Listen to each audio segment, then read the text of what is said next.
Unang isasabak ni Joshua ang kanyang banyagang panlasa sa mga lutuing Maranao. On the way tayo ngayon sa Quiapo para tikman ang Maranao cuisine. Ang mga Maranao o People of the Lake ay tribong nakatira sa palibot ng Lanao Lake sa Marawi City. Nagmula sila sa lahi ng mga Malay at kasama sa kanilang mga impluensya ang paraan nila ng pagluluto. Tulad ng paggamit ng sili at luyang dilaw bilang pampalasa sa pagkain. Pero bakit pa nga ba dadayo ng Mindanao? Kung dito lang sa Quiapo, Manila, may kainang nagsaserve ng authentic Maranao cuisine.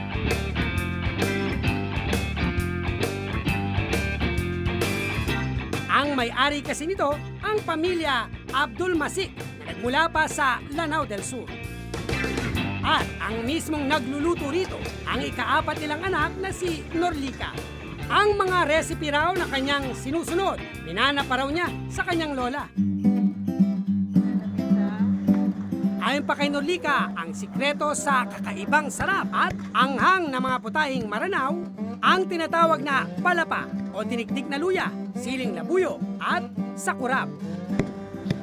Ang sakurap o scallion sa Ingles ay isang klase ng gulay na parang sibuyas. Kahit saan putahe, talagang sa mga lutong Maranao, ito talaga yung lagi-laging hinahalo.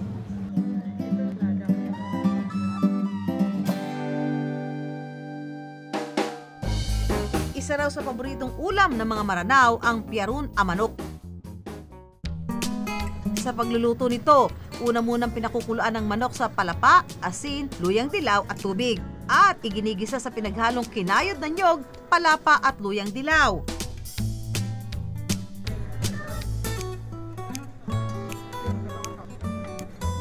Ito ang piarun a manok. Manghang. Tastes like curry. Comfortable siya. Parang gusto mo pang kainin.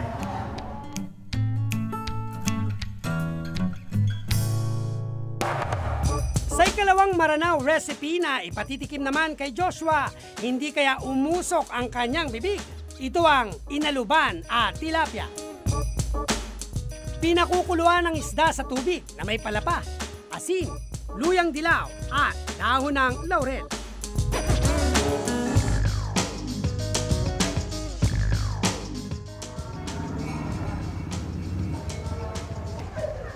Ang anghang. Masarap siya, hindi siya yung sobrang manghang na nakakainis. Buti na lang may ganitong pagkain sa Manila. Hindi ako kailangan pumunta ng probinsya ng nanay ko. Ang sarap eh. Ang next stop naman sa ating Mindanao food trip sa Maynila, ang mga lutong tausug. Ngayon naman, on the way tayo sa Malate. Kakain tayo ng tausug cuisine. Tausug ang tawag sa lahi ng dominante sa mga probinsya ng Sulu, Basilan, Tawi-Tawi, Zamboanga at Palawan. Sa kanilang lugar, nagpo-proliferate yung paggamit ng coconut, chilies, tsaka mga turmeric. Yan yung mga dominant na flavorings na ginagamit sa Mindanao. Dito naman sa Malate, Manila, dinarayo ang kainang ito na naghahain ng authentic na mga putahing tausug. Taga Zamboanga kasi ang pamilyang nagmamay-ari nito. At hanggang ngayon, sinusunod pa rin daw nila ang tradisyonal na paraan ng pagluluto. Tulad ng paggamit ng sunog lahing o sinunog na nyog. Madalas na isinasangkap daw ito sa mga putahing tausug. Tumanggi silang ipakita sa amin kung paano ginagawa ang sunog lahing. Sikreto raw kasi ito na pinagkakaingat-ingatan ng kanilang tribo. Isa sa mga putahing tausug na sinasahugan ng sunog lahing, ang tiula itum. Ito raw ang kanilang bersyon ng bulalo. Una muna nilang iginigisa sa bawang at luya na may sunog lahing ang karne ng baka na magdamag ding ibinabad sa sinunog na nyog. Pagkatapos, nilalagyan din nila ito ng luyang dilaw, tanglad, Malaysian vetchin, siling pula, asin at tubig. Sa kanila ito pakukuluan ng 1 oras para lumasa ng husto.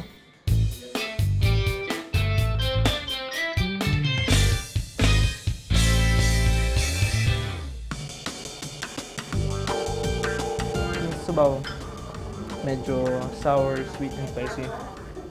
And yung beef may pagka, strong spicy flavor. Isa rin sa mga putahing ipinagmamalaki ng mga tausog, ang pianggang manok. Sa pagluluto nito, buong gabi rin ibinababad ang manok sa iba't ibang mga pampalasa. Kabilang siyempre ang sunog lahi. At sa kanila ito igigisa sa bawang, luya, sibuyas, luyang dilaw at paminta. Pagkatapos, ibubuhos na nila rito ang gata ng nyog at pakukuluan hanggang sa lumapo.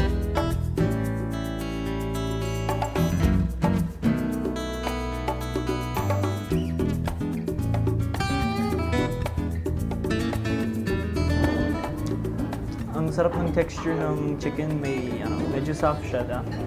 Kahit may parang lasang smoked, ang sarap niya. Lasang fried chicken siya. Hindi lang daw sob si Joshua sa mga bagong putahe na kanyang natikman. Sa isang banda, tila mas nakilala rin daw niya ang kultura na kung tutuusi kinalakhan mismo ng kanyang ina.